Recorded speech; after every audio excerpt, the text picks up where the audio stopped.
Good morning and welcome to The Point. It is Wednesday, June 30th, 2021. Thank you to those of you joining us on the GBN, Grenada Broadcasting Network's Facebook page, the Grenada Broadcasting Network's YouTube channel, the website www.gbn.gd, GBN TV, Channel 7, 11 and 20. Good morning to the listeners of Classic 105.5, 105.9, and all the folks joining us on Party Grenada and Go to FET Facebook pages. This morning, usually on Wednesdays, we facilitate representatives of the government or statutory bodies. I was expecting representatives of the Ministry of Health. I was told it was going to be either Minister Nickolas Steele or the CMO Dr. Sean Charles.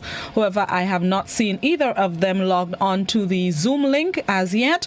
So we are going to start the program with an open line. In the meantime, if they do join the program or they do join the link, we will of course facilitate them. But in the meantime, open phone line, the landline number 435-2041. The WhatsApp number is also 435-2041. Please, only written messages on WhatsApp. No voice or video calls, no YouTube links, no pictures, no videos, no voice notes. Only written messages, please, on the WhatsApp. And you can participate by sending your comments, questions, queries, concerns on the GBN, Grenada Broadcasting Network's Facebook page and the Grenada Broadcasting Network's YouTube channel. Open phone line here on the program. So let's go right to the landline. Good morning, caller. Good morning, Blossom. Morning. I'm here to send a message to Miss Odette.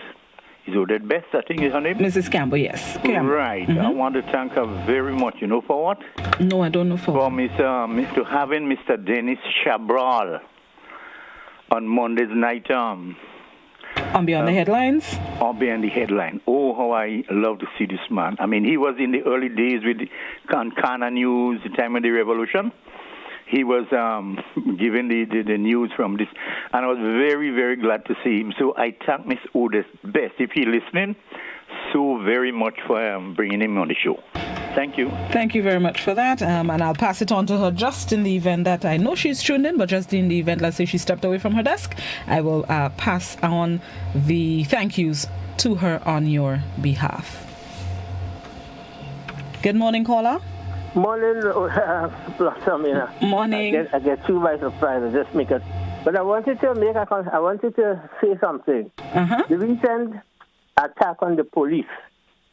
I'm not a defender of the police, but I think the attack on the police represents a dangerous precedent in the country. It shows that things are falling apart. We have heard over the years in other parts of the region, Jamaica and other places, people attacking the police, but there have never been a norm here. So it goes to show what I've been saying over the years. We are lawless people, and some other people have said it over time. And I think what we need now is leadership at all levels. What is happening? I've said over and over that Lavantil is coming here, Lavantil and Mova is coming here. Of course, there are many factors related to that. COVID, the effect of COVID, unemployment, whatever the restriction, but that doesn't give people any right to attack. The police represent a symbol of order in the society, like them or not.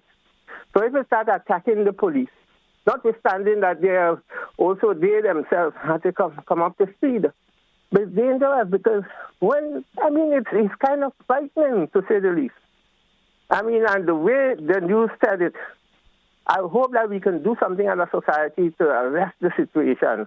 No need to blame. Let's investigate. Let's find out. And let's let the tip fall where it is. But we also need to deal with the issue of conflict resolution. I am willing to offer. I have some level of training, some experience in that, to anyone, any group, to deal with conflict resolution. Let's deal with it. And then what we need more here is dialogue. We're not talking to each other. We're talking about each other. We're talking at each other, barking like dogs. We need to really, I thought I must talk about that this morning. And finally, the COVID. I don't think our response is adequate.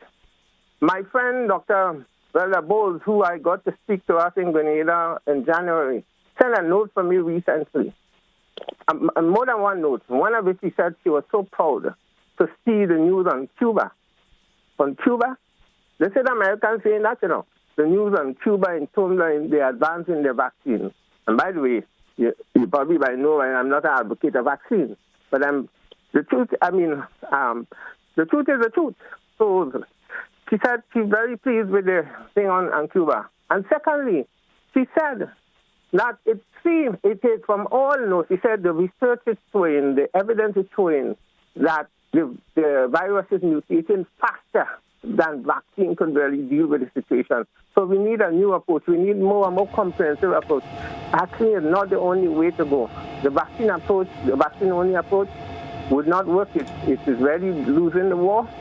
I'm not saying there's no role for vaccine. Let's try and see how we could have a comprehensive way to tackle that. And those who want to go back to the old days, waiting for COVID to go back. No. We have to think creatively how we could refashion the society, how we could refashion relationships and so on and institutions to deal with the new reality. Thank you a lot for your indulgence. Right. Thanks. Thank you very much, caller.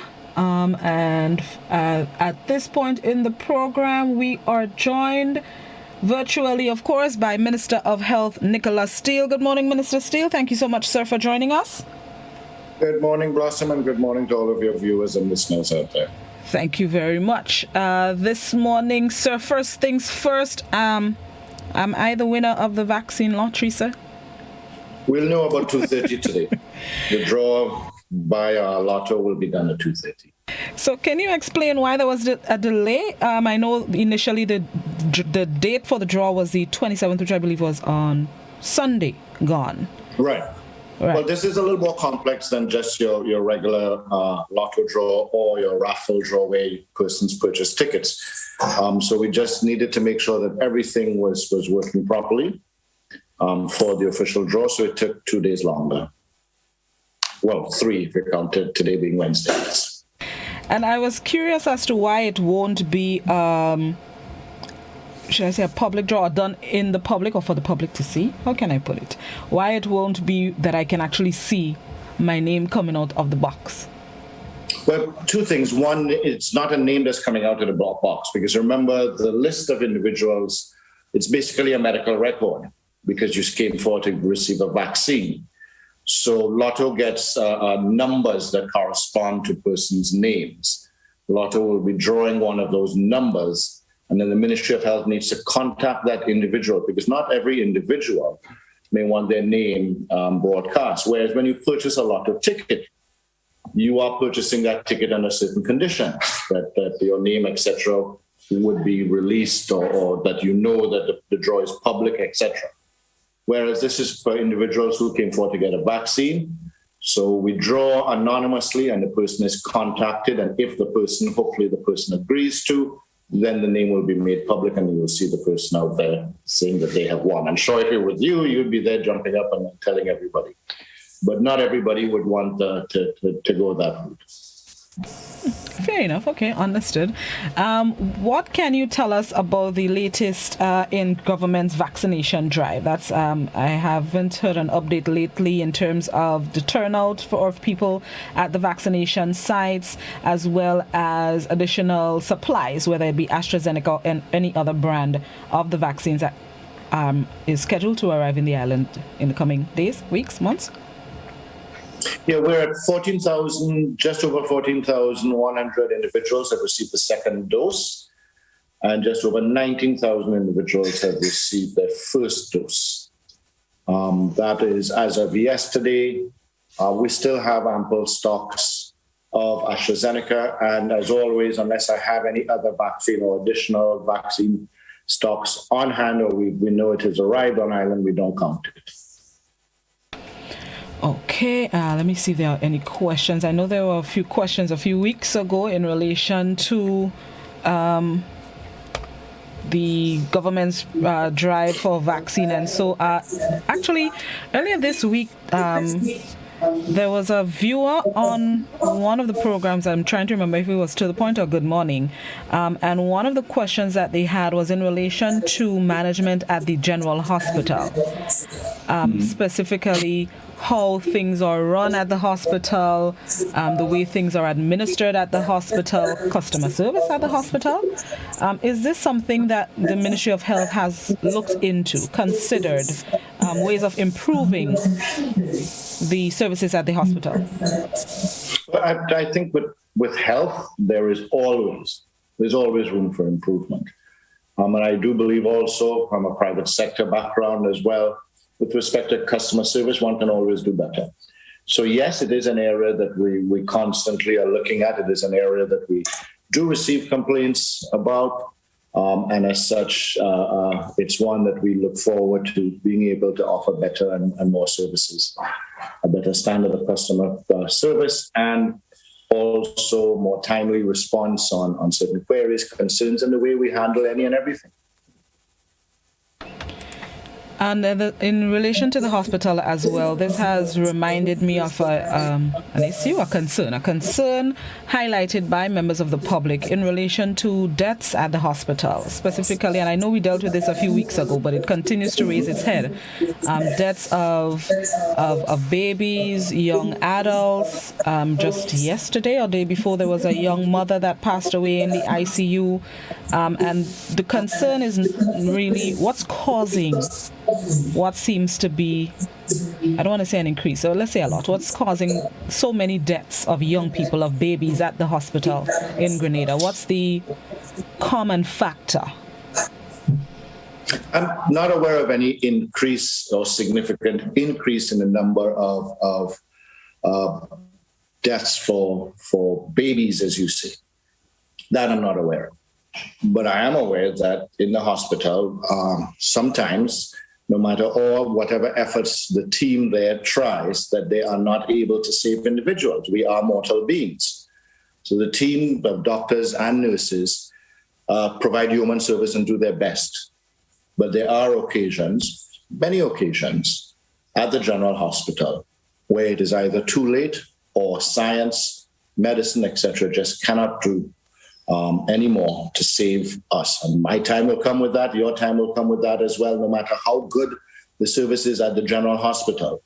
If and when, God forbid, we are rushed there for whatever is our method of being called from this earth, there's nothing the General Hospital can do to save us. We do our best. The team there does its best, always. But as human beings, there are occasions, many occasions, where there is a need to do better. There is a need to address certain complaints also. But we do need to recognize, and I think focusing, as you have been, Blossom, or has been hearing other people saying, and you've been bringing it to our attention, of deaths at the General Hospital. Every death is regrettable, but we are mortal beings, and at some point, the team at the General Hospital can do no more on certain instances. And our job is to make sure that we make that separation, that we know when it is, that more could have been done, and address it. And we also accept and recognize when it is that nothing more could have been done. And one of our viewers just reminded me of an issue that I told them to remind me to ask you. In relation to the cost of COVID-19 deaths the cost of COVID-19 tests administered on visitors and locals as well. It continues to be a sore point for a lot of people, comparing the cost of a PCR test here, $410 EC, and there are other Caribbean countries where sometimes it's $100 or so, I believe it is. Can you explain the rationale behind the high cost of administering a PCR test in Grenada? Well, I'm not aware of what other governments do. I know there are differences in costs, so whether it's subsidized, how much is subsidized by, etc. I'm aware of our costs, and that is the cost for between the vaccine, the PCR test, the reagents for the test, the swab for the test, the labor, etc. All of those things are incorporated in. There have been calls and constant consideration being given as to whether there should be subsidies given on these tests. And this would come out from the General Consolidated Fund of Government. And instead, up to date, government has made a conscious decision instead to subsidize certain areas of the local economy, those who have been unemployed. those who have not been able to earn, and those who need it the most, as opposed to subsidizing the cost of a test for individuals who are traveling. Some individuals are traveling out of necessity, and some individuals are traveling for vacation and business. And this government has made a decision to put the public funds and the public subsidies in other areas other than the cost of the test. As to whether that will change tomorrow or so, or in the not too distant future, it is possible, because we constantly examine the situation. But to date, our decision has been to put public funds and subsidies into other areas. Okay, another question that I have in relation to the cost of the PCR test, not the cost, but the PCR test administered to people coming into the island. To get into Grenada or to be approved, you have to have had a negative PCR test conducted 3 days prior to travel. Arriving in Grenada, why is it necessary to do a PCR? Why not do a rapid test, which would reduce the cost for people wanting to come and people coming in? Why not do a rapid test instead of a PCR test on people arriving into the island, because they still have to go into quarantine anyway? Also, because we take the safety of the country seriously, and the PCR test is the most accurate, and therefore we want to be as accurate as possible when dealing with the safety of the country. Okay. All right, let's take a break and come back, because there are a few questions that people have started to post, not even just today, and I want to get to as many as possible. We are speaking with Minister of Health Nickolas Steele this morning's To The Point program. We'll be right back.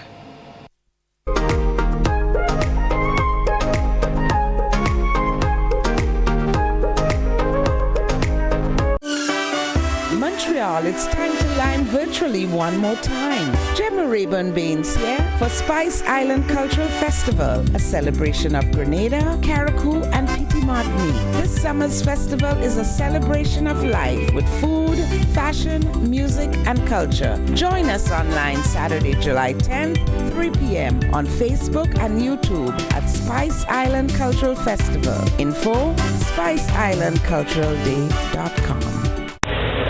Do you hear what I hear? Listen to the ocean, and you will hear a cry for help. The ocean is hurting, and we are the source of the hurt. But we can stop and start to heal our ocean by preventing pollution from getting into our waterways. It can start with you. Join an active organization, or better yet, make a personal commitment. Commit not for just one day in the year, but for the rest of your life. Let's dispose of our plastic and other waste responsibly, and let's start building resilience. Let the healing begin. This message is brought to you by the OECS Commission with funding from the Government of Norway. Remlit, tackling ocean pollution from tooth to sooth. Everybody, this is Godfrey, and I am in Guave. It is June 29th, and guess what? This Friday on We Culture, we will be looking at the history of Fisherman's Birthday.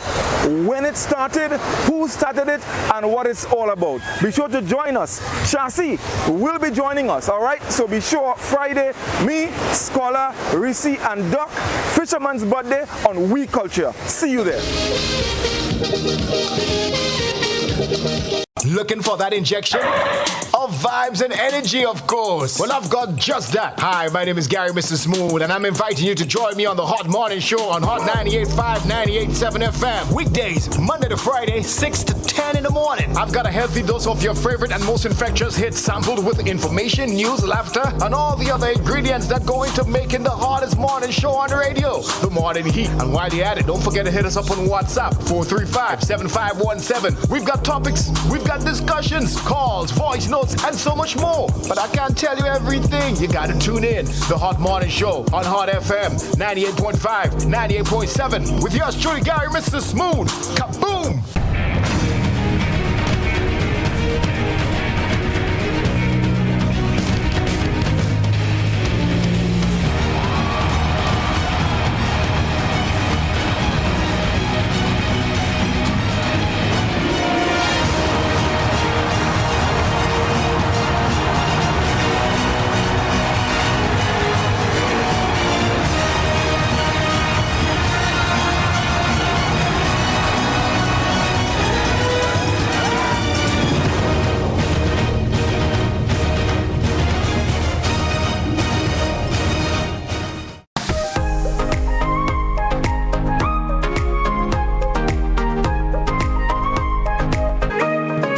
Welcome back to The Point, speaking with Minister of Health, the Honorable Nickolas Steele this morning.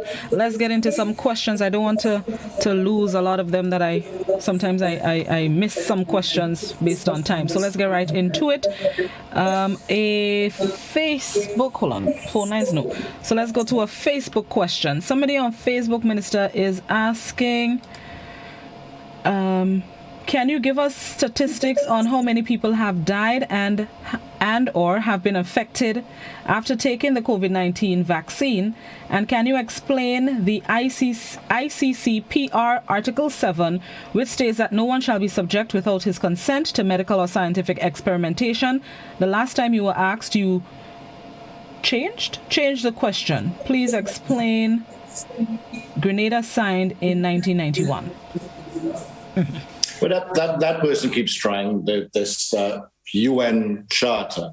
The WHO is an organ of the United Nations. And the WHO has certified and approved the vaccine. Full stop. We support it.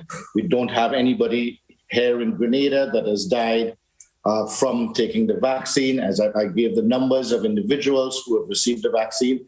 And throughout the Caribbean, I'm not aware of anyone that has died from the vaccine. I'm aware of many rumors, all sorts of rumors, but I am not aware of any facts that point to anyone that has died from the vaccine within the CARICOM area.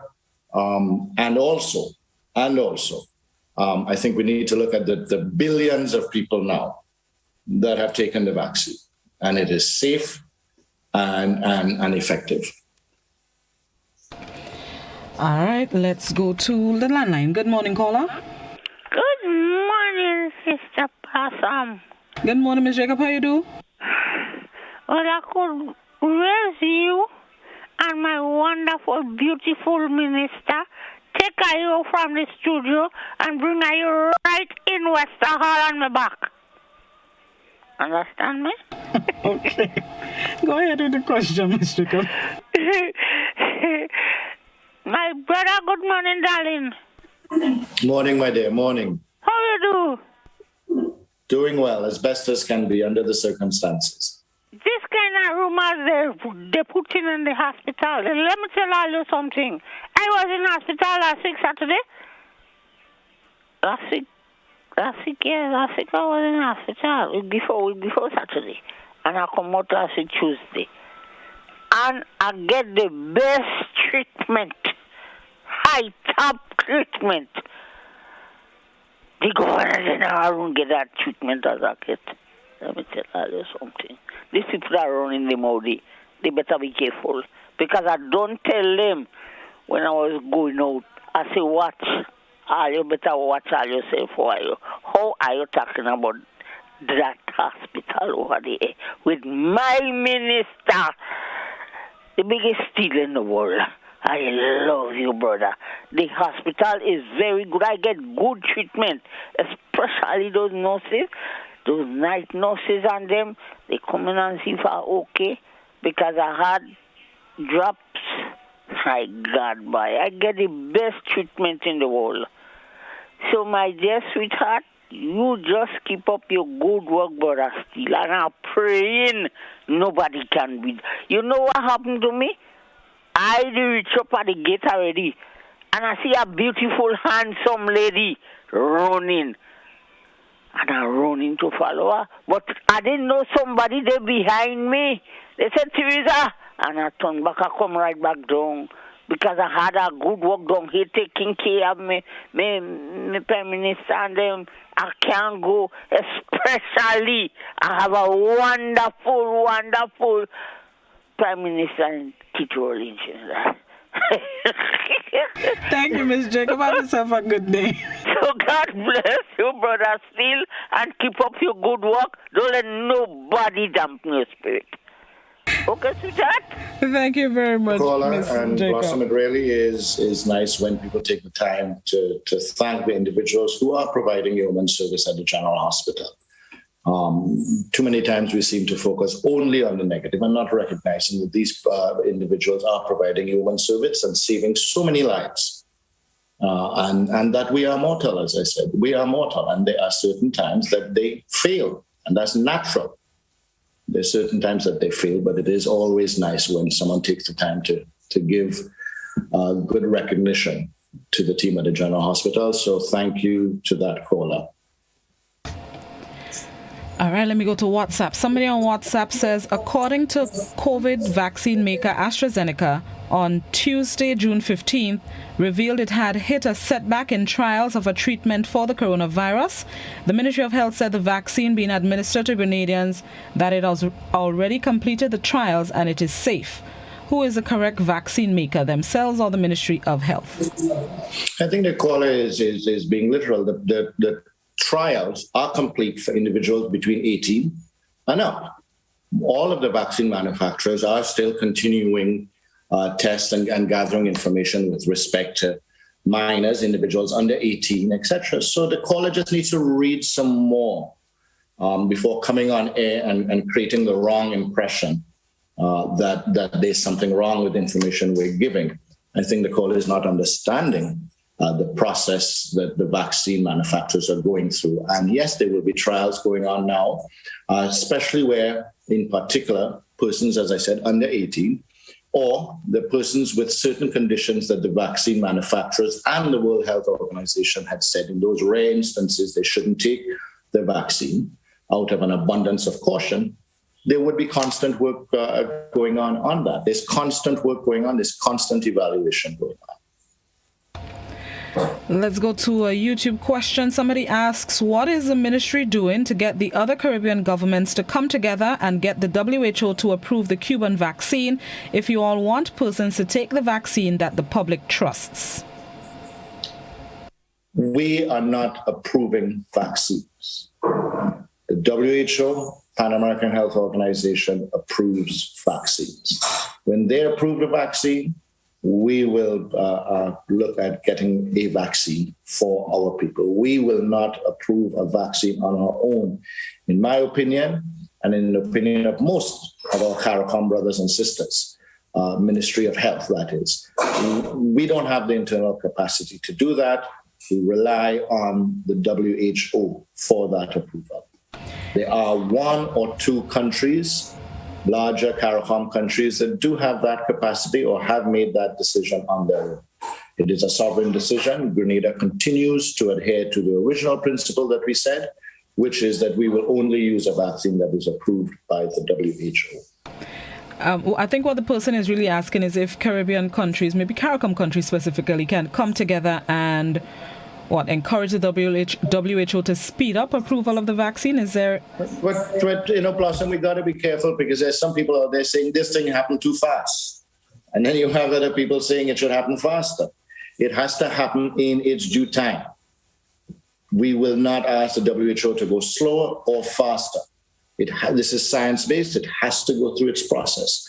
When its process is complete, if it is approved, then we will use it. If that takes a week, a month, a day, a year, that's how long it will take. We will not interfere with that process. There are Facebookers.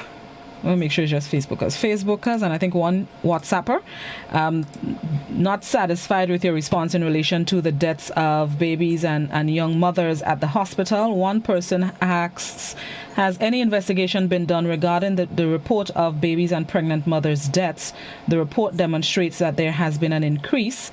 And somebody else is saying they were hoping that I would present data that shows the increase.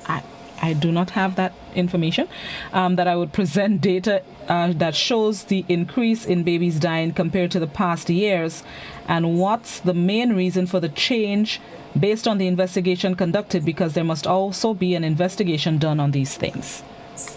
Yes, Blossom, that person raises a good point. Is there data that you can present?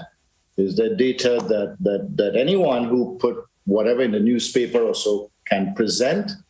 I would be willing to look at that data, and I think the public has a right to see that comparative data. But will an investigation be done? Has an investigation been done? An investigation into the rumor or the false rumor of there being increased deaths at the General Hospital or there being deaths at the General Hospital. Every death that occurs in the General Hospital based on a certain time. And I know for a fact every newborn death is investigated by the General Hospital. But in terms of there being an increase, I'm not aware. I think, if anything, there needs to be an investigation as to where these rumors came from. And the individuals who have printed this should produce some facts.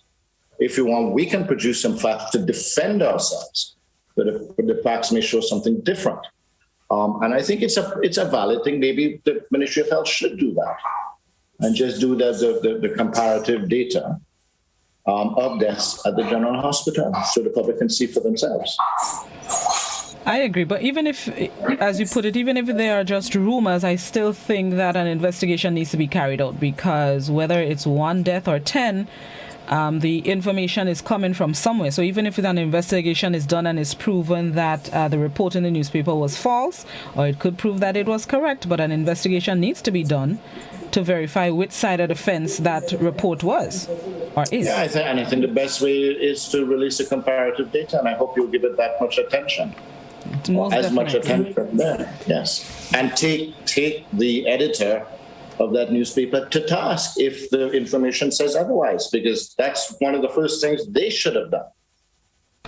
I agree. Once the information comes out and we're able to verify, then whoever needs to be taken to task will be taken. Let's go back to the landline. Good morning, caller. Good morning. Good morning. Morning, blessed. Morning, Mr. Steele. Morning. Morning, caller. Morning. How you doing? Fine, thank you. How are you doing? Want to ask a question. We keep going to all different entities and we put in the alcohol on our hand. When we keep putting alcohol on our hand now, every virus have a defense for itself. Now, our hand is getting softer. How do we protect ourselves when the virus develop a defense? Thank you. Thank you, caller. Well, first part I would say, callers, make sure you're vaccinated. Right now, that's one of the key forms of defense you have to the virus or the viruses that we are concerned about. COVID-19, measles, polio, etc. Make sure that you are vaccinated. There are some people that actually have it a little harder than you have described, because they may have allergies to the alcohol or some of the substances being used in the sanitizers outside of the alcohol. And I know individuals have constantly told me that if they have a little slight cut on their hand or their cuticles or so, the alcohol burns. But it is a necessary step to keep ourselves safe. I do look forward to us getting to a point where we can not focus as much on that, because we have received or attained herd immunity, and we can put COVID-19 behind us. I do look forward to that as much or more than you, Paula. But for the time being, based on the fact that there's still a clear and present danger from COVID-19, based on the fact that we do not have that level of vaccinations nationally, it's a necessary evil. Facebook. Somebody on Facebook asks, Minister Steele, who is in charge of conducting the investigation on the negative and positive effects from taking the COVID-19 vaccine, and what's the procedure? WHO, in conjunction with all the countries in the world. All of this information is coordinated through what's called IHR, International Health Regulations or Reporting.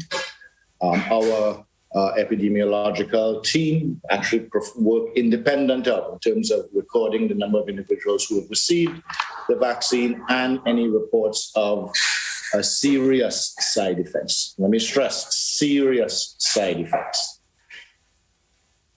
And somewhat as a follow-up to the negatives and positives of the vaccine, another Facebooker asks, is the minister declaring categorically that no one has died or had adverse effects in vaccine-related incidents in Grenada?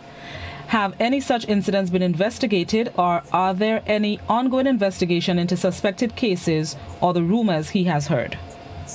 We've had one individual that needed medical attention, and that individual simply needed epinephrine, and they were fine afterwards. That's it. All right, landline. Let's go back to the line. Good morning, caller. Good morning, caller. Good morning. Mr. Steele, I would like you, if you can do that, and if you all are not doing it already, to get all the statistics from the death of the people who have died since COVID, the cause, of the death of the people who have died since COVID, put in places ugly head in Grenada. I think you might be able to get that, because I should think that all the doctors, or when somebody died, they're supposed to see, or they ought to see what's the cause of death.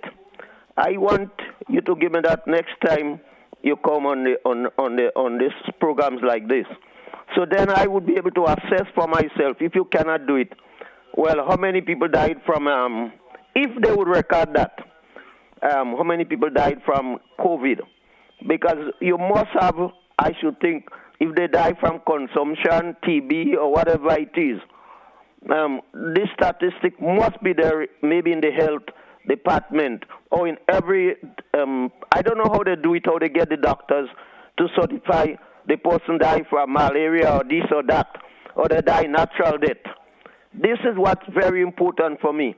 And Blossom, I hope Miss Jacob is not trying to take you with her when she said maybe you're on the train with her. Thank you, caller.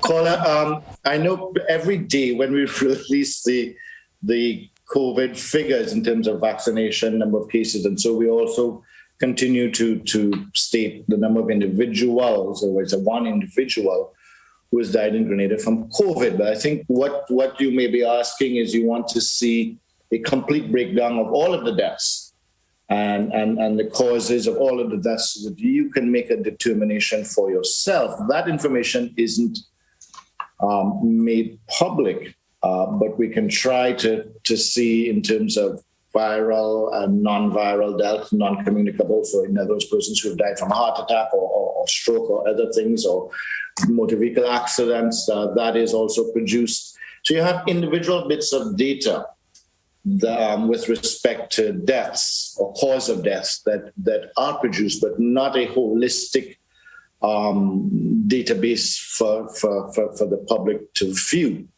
But it is, I think, a worthwhile question, and for us to look at and see if there's any possibility of making that accessible for those who may want to question where or any trends also that are occurring with respect to death rates or cause of death here in Britain. Okay. So I'll look into it, Paul. I will look into it and see if that information can be made public. All right, let me go to WhatsApp. Somebody on WhatsApp asks or says, when someone dies in suspicious or unexplained circumstances, why haven't you met the family to show your condolences? In a more modern society, you as Minister of Health would be prosecuted for the litany of death in the Grenada health system. Caller, there are individuals that I do speak to. But no, it is not possible to speak to everyone who dies at the General Hospital. And no, I am not the one performing the duties at the General Hospital. And if anybody is found guilty of malpractice, that is the professionals that are there at the General Hospital, then they would be taken to task. But on the same note, on the flip side of that, the individuals who provide human service, they need to be recognized as well. And we are mortal beings. So no matter how good the doctor is and how good the facility is, at some point, that facility or that doctor can do no more, because it would be our time. Our job is to make sure that we delay that and make sure that the best care possible is given. But we cannot make a claim that no one will die at the General Hospital. Somebody on WhatsApp is looking for verification. What does it mean when it says that a vaccine is in a clinical stage? In clinical stage, it means that there are certain small areas of to use the phrase there, to oversimplify it, certain clinics, certain groups, focus groups that are going through the trials, that it has passed to an extent safety for, if it's for humans, safety standards for humans, but then they've asked select groups to do a trial on that particular vaccine or so. That has already passed with respect to the 18 and over. There may be clinical trials going on with some of the vaccines available now on more focused groups, as I implied earlier, maybe young children or individuals who may have had pre-existing conditions that would have prevented them from taking the vaccine or may have been considered to be of a high risk.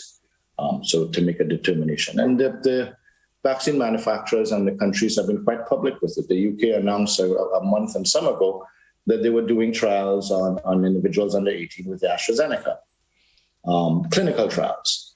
And there are other trials going on. Cuba is doing clinical trials right now with his Abdallah and the other 4 vaccines that they have. They're going through their clinical trials. The data collected from that is then presented to the WHO, and the WHO, its board made up of all of the member countries or selected by the member countries, then makes a determination as to whether to accept the clinical trials and approve the vaccine for the specific age group or type or so. And that's the process. All right, let me go to YouTube. Somebody on YouTube says, can we get an update from the minister as to how soon we will see the completion and operation of the Guelph Polytechnic Clinic, as well as the phase 2 of the General Hospital?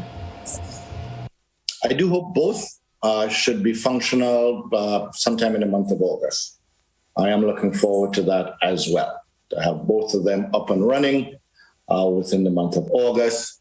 There are some works at the phase 2 General Hospital that are outside of our control in terms of the corridor linking the 2 buildings, the phase 2 building to the General Hospital.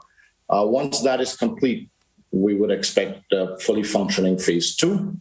That's not the Ministry of Health, that's a contractor. Ministry of Implementation is doing it, and I know they're doing it as quickly as possible.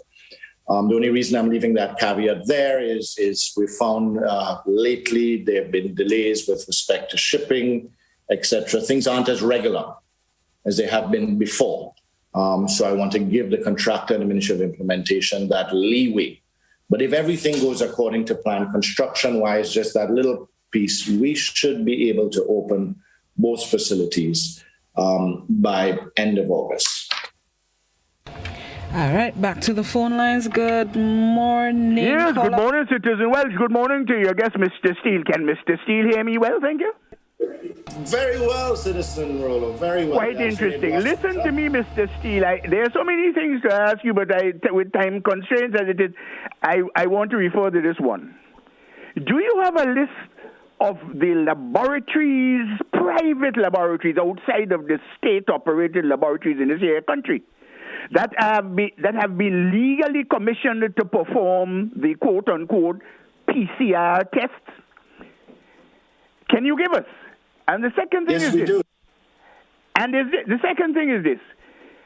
Is there an established pricing? I asked this second one precisely because I have some friends who have been home here for some time, and of course they had to return in sections. The younger ones paid $150 EC in this particular place in Grandance. No name, no warrant.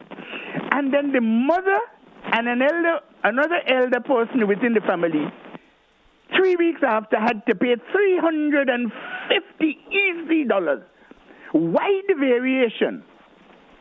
And can I have the list, or can we, should I say, have the list of these legally commissioned laboratories that perform the PCR tests in this here country? The next time I catch you, I'll ask you a couple more questions. Have a nice day, will you? Thank you very much, Citizen Rollo. You have a nice day, too. In terms of the laboratories that are providing PCR, RT-PCR or PCR outside of the General Hospital, it is Qualtech, St. George's University, and St. Augustine Medical are the ones that are producing PCR tests. There are other laboratories. Fit for Life is doing antigen, and some of these others also do antigen. Now, with respect to any disparity with costing, Citizen Rollo, you just simply said that the individuals went and got a test, and a couple of weeks later, they went and got a test, and there was a disparity in the pricing. I'm not sure if you have seen and can verify that it is the same test that they received, or if it is a different test, i.e. antigen test as opposed to PCR test. So we need to give the individual the benefit of the doubt and just can't simply say that they got a test for COVID and one cost $150 and the other cost $300. But I am aware that most of the labs, whatever test they do, we have received no evidence that there's a variation in the pricing.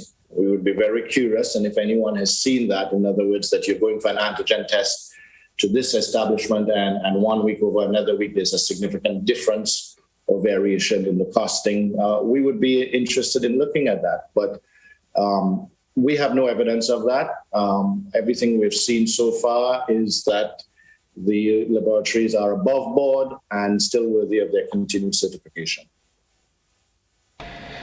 Speaking of price, that reminded me of a question I had. There have been reports of people going to do surgeries at the General Hospital and having to pay for PCR tests as well.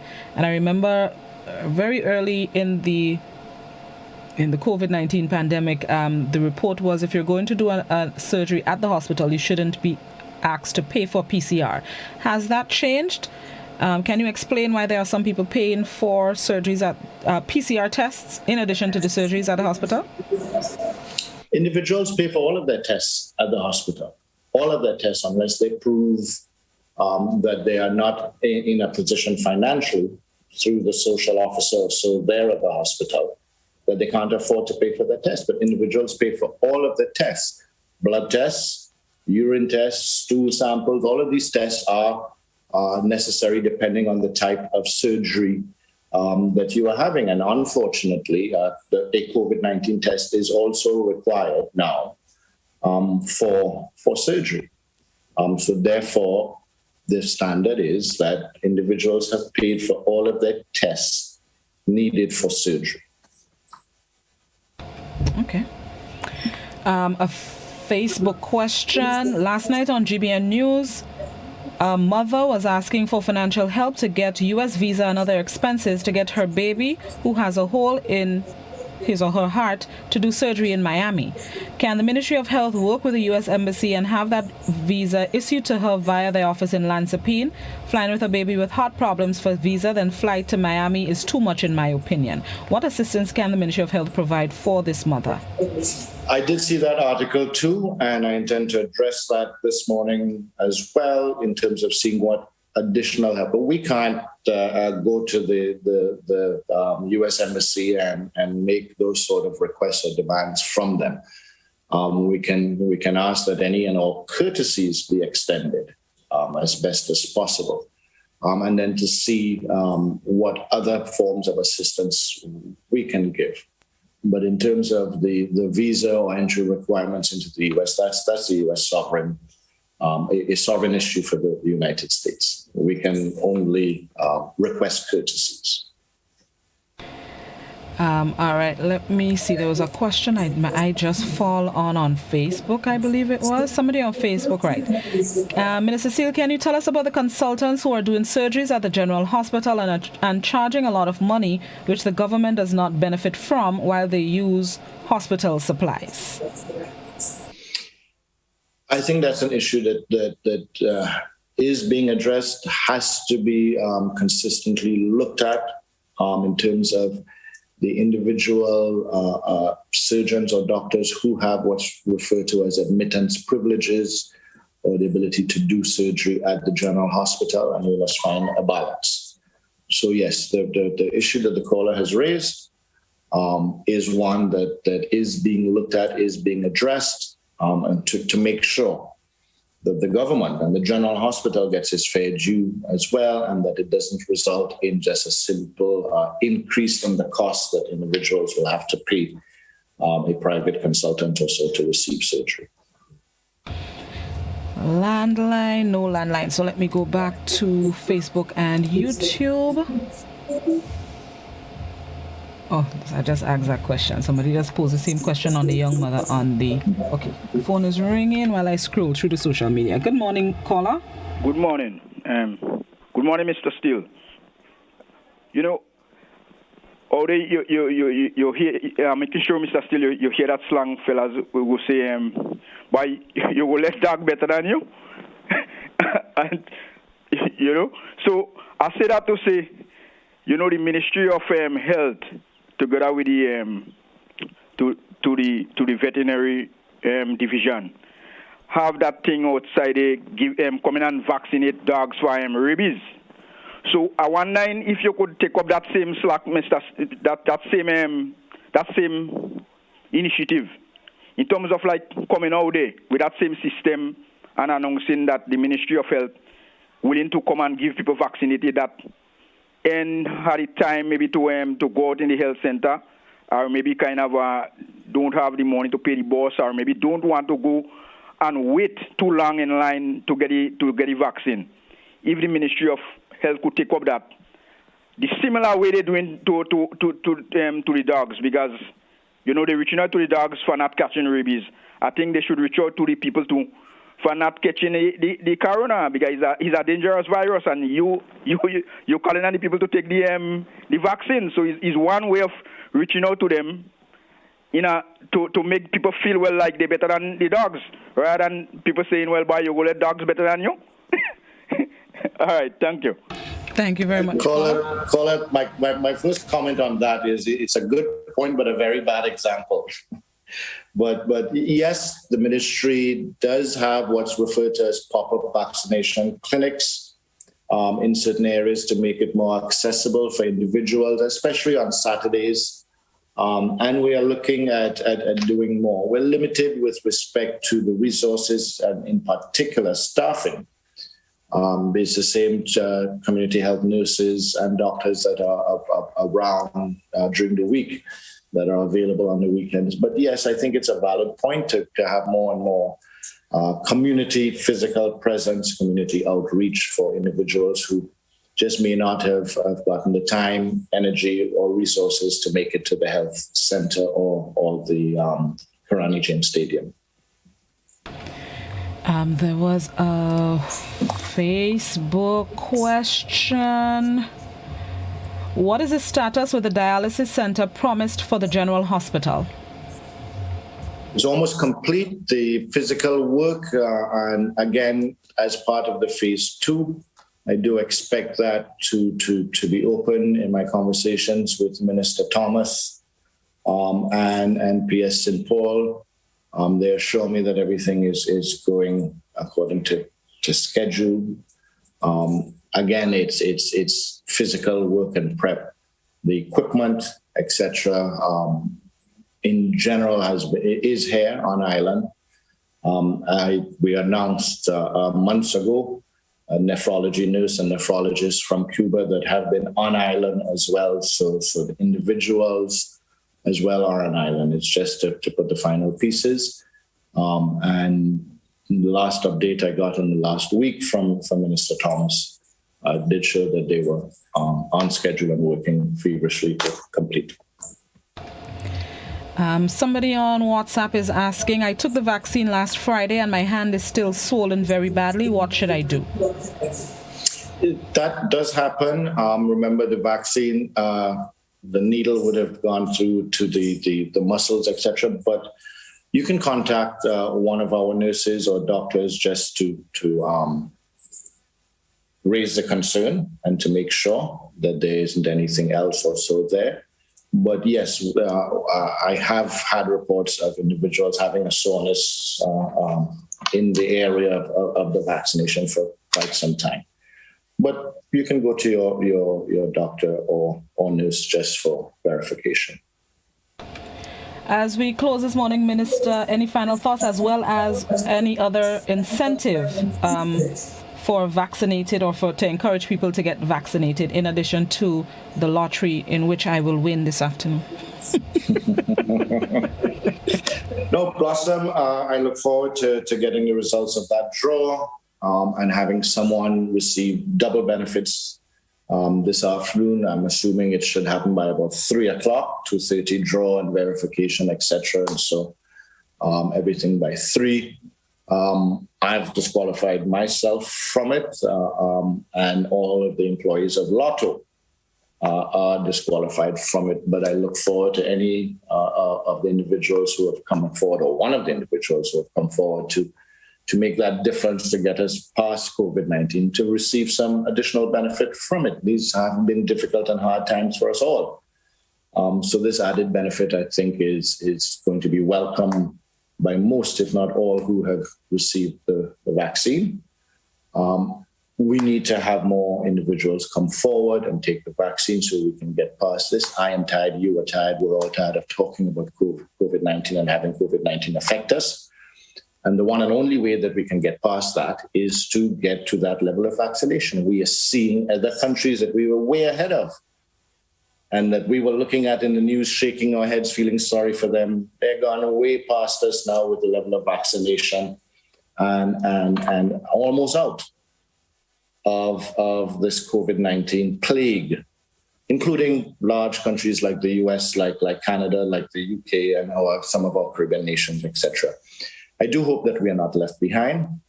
I do hope that as a people, we will do the right thing and receive the vaccination so we can get past. And I regrettably, though, where we are right now, it just about means that a second wave is, like we've seen in St. Kitts and other countries, a second wave is inevitable. I do hope that we do not have many deaths, but if we do have a second wave, we are almost guaranteed to have deaths, regrettably. But the Ministry of Health continues to do all possible. Vaccines have been available to the Grenadian public since February of this year. At no point since February have we had a shortage of vaccines. In fact, we've had an oversupply, and I've been able to share with other Caribbean countries. I think it's time that we get to that level of vaccination, that we may have to ask Caribbean countries, regrettably, to share with us, because regrettably, we're in the midst of a second wave. And only then, too late, individuals who have not yet taken the vaccine are running and stepping forward to take the vaccine to avoid what at that point is inevitable. I hope we don't get there. I do believe it is possible for us to avoid that by getting to the right level of vaccination, following the protocols at present, and finding that balance. So let us hope that God continues to bless us, God continues to guide us as a nation, and that we will get out of this without much more fatalities and negative circumstances. Last question before you run off. Can you provide a new schedule for the dialysis center? Because the minister promised completion more than a year ago. Any update? That I will have to ask Minister Thomas, because Minister Thomas is in charge of hospital services, to give you feedback on that. I do believe that it is also for the end of August, but I will have to confirm that. So give me a couple hours or so and I can get back, or a couple of minutes, I think, and I can get back to you, Blossom, on that so you can let individuals know. Yes, please. You can always contact me. You have my number and I'll share with the viewers and listeners. Yes, please. Thank you. Yes. Minister Steele, thank you very much, sir, for being our guest this morning. Always appreciate when you can stop by to the point. Appreciate it, sir. Blossom, always a pleasure, and stay safe to you and all of your viewers and listeners. Thanks. Have a good one. Take care. Minister of Health, the Honorable Nickolas Steele, we thank him for being our guest this morning. Thank you, viewers and listeners. I feel a little bit better today. I was able to get to most of your questions, or at least more of questions than you have compared to the past week. So I'm feeling a little bit better that I was able to tackle that on your behalf. There was a comment, or at least two comments, requesting appearances by other government officials. What I can tell you is that we have put in requests for other officials to appear on Government Wednesday spot. However, it is up to the government to accede to those requests in relation to who represents government on Wednesday. So even if I ask for Blossom to attend during cabinet meetings, if they decide it should be Slokey, then Slokey it is. But we have put in requests, so let's see what happens on future Wednesdays to come. Something else I wanted to reply to, I can't remember what it is, but we're going to end the program here. Thank you so much for tuning in to The Point. Appreciate it to the fullest. The draw for the vaccine lottery, as I call it, is scheduled for this afternoon. An official from the Lotteries Authority said it is scheduled for 2:15 p.m. And then the result would be electronically sent to the Ministry of Health or government or cabinet, but somebody in the government, a government official, and then the results will be shared with us hopefully by 3:30. So let's say by news time 7 p.m. we should know who the lottery winner is.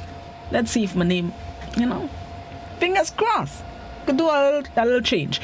Okay, so thank you so very much for tuning in to The Point. Enjoy the rest of your Wednesday, and I'll be back tomorrow morning, God willing. Joseph is next with Mid Morning Buzz. Bye people.